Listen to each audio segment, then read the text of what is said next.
The unwavering series of jihadist attacks and other terror groups in the 5 Sahel regions has been slammed by the challenges of the coronavirus pandemic. Speaking during the summit, President Idrissa Déby of Chad highlighted some of the major challenges caused by the lack of security into the area.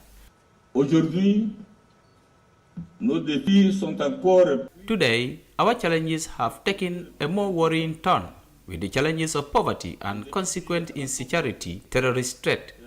We face the multidimensional consequences of the coronavirus pandemic. Despite touted military successes, jihadists remain in control of territories in the Sahel regions, and attacks are unrelenting, leading to the loss of many lives, including the military officers.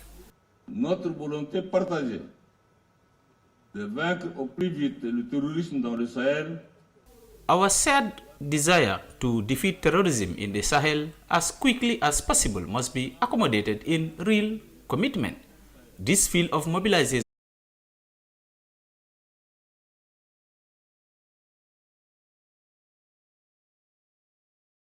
The bond between economic development and security, and together battle the threat of jihadist organizations operating in the region. Since the formation of the G5S on February 2014 in Mauritania, France launched a counter-terrorism mission deploying thousands of soldiers to maintain peace in the regions. But due to the non-stop growing of the jihadist rebellion attacks, thousands of soldiers and civilians have been killed according to the United Nations, while 2 million people have been displaced. Reporting for iAfrica News, I am Mariama Cham. The French President Emmanuel Macron joined the Sahel leaders to discuss on security matters within the region. And with that report there by Mariama Cham, we will now take a break of the story. Stay with us, we'll be right back. The pride we take in our brand, the work we put into constantly change the landscape and elevate real estate in the Gambia, it's compared to none. From inception, our goal was to add value to the beautiful Gambian landscape. That's why we are proud innovators of community estates. Kololi Sands is an exceptional piece of work, tailored for ultimate convenience and luxury, to bring you an element of finesse that is rare but unique in its own. This is also our pride and joy, and we welcome you to the exquisite beauty right here in Kololi and right here on the waterfront. Kololi Sands, feel the ocean breeze at your doorstep.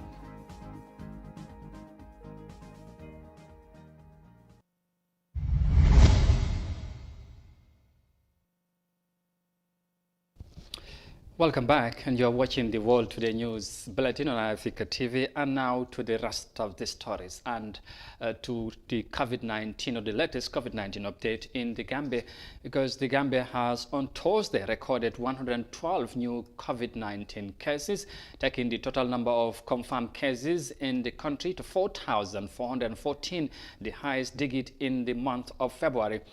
3 deaths were also reported, bringing the total number of COVID-related deaths to 138. A total of 1,559 new laboratory test results were received from the Medical Research Council and the National Public Health Laboratory, according to the latest report released by the Ministry of Health. 10 new COVID-19 patients were newly discharged from treatment centers, bringing the total number of recoveries to 3,901 since the confirmation of the virus last year. The report also indicated that 38 people were newly taken into quarantine, and the country currently has 74 people in quarantine, 375 active cases, and a crude case fatality ratio of 3.1%. And from that COVID-19 update in the Gambia, let's now do some COVID. Globalists have rolled out COVID-19 vaccines to help contain the spread of the virus. The World Health Organization on Monday listed 2 versions of the AstraZeneca and Oxford COVID-19 vaccines for emergency use, given that the vaccines will roll out globally through COVAX. Desise again has more details of that in this report. Doses of AstraZeneca's vaccine make up the lion's share of thoses in the COVAX coronavirus vaccine sharing scheme. with more than 300 million doses of the shot due to be rolled out to poor countries from the end of February. The WHO's emergency use listing assesses the quality, safety, and efficacy of COVID-19 vaccines and its prerequisite for COVAX facility vaccine supply. The WHO EUL process can be carried out quickly when vaccine developers submit the full data required by WHO in a timely manner. The WHO's Mike Ryan briefed the reporters on how the process was carried out. This mission was envisaged as a collaborative effort under the World Health Assembly resolution, where obviously working with China, sovereign state and member state of WHO, to better understand the origins of the virus so as to learn lessons for the future.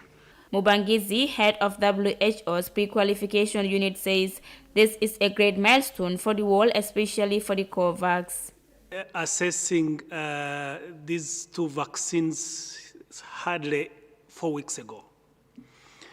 But when you look at the map that has been shown on this in various fora, where you have continents that have access to vaccines and then other continents that don't have, I think that increases capacity on the manufacturing and supply of vaccine is a great milestone for this country, for this world. The AstraZeneca vaccine was reviewed on 8 February by WHO Strategic Advisory